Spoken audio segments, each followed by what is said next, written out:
Šiaip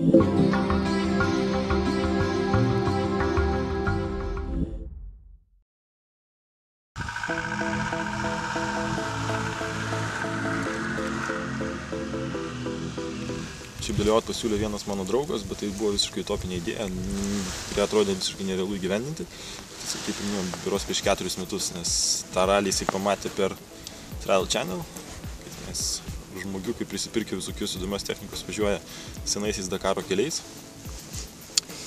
Tai va, kaip jau sakiau, tada man atrodė, kad tai visiškai neįmanoma ir baisiai brangu.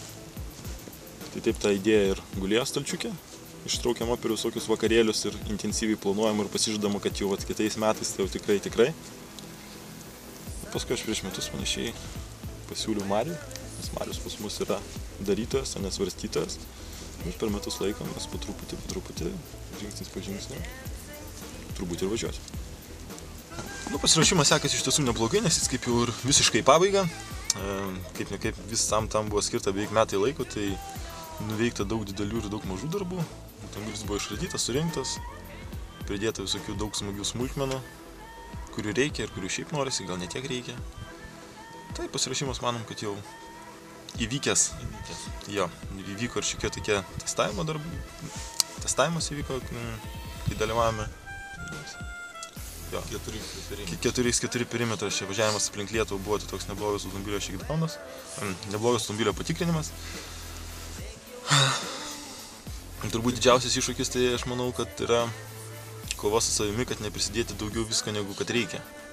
Nes labai kyla pagunda prisidėti visokių smagių niekučių, kurių turbūt smėlynuose nelabai prireiks.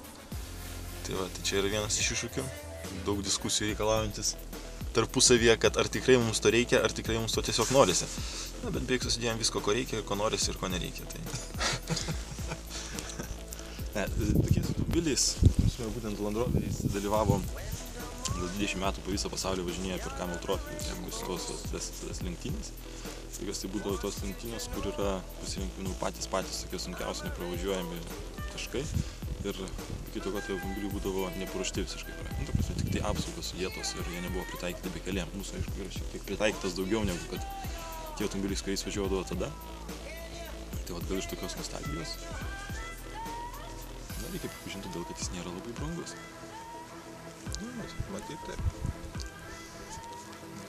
Pagatai.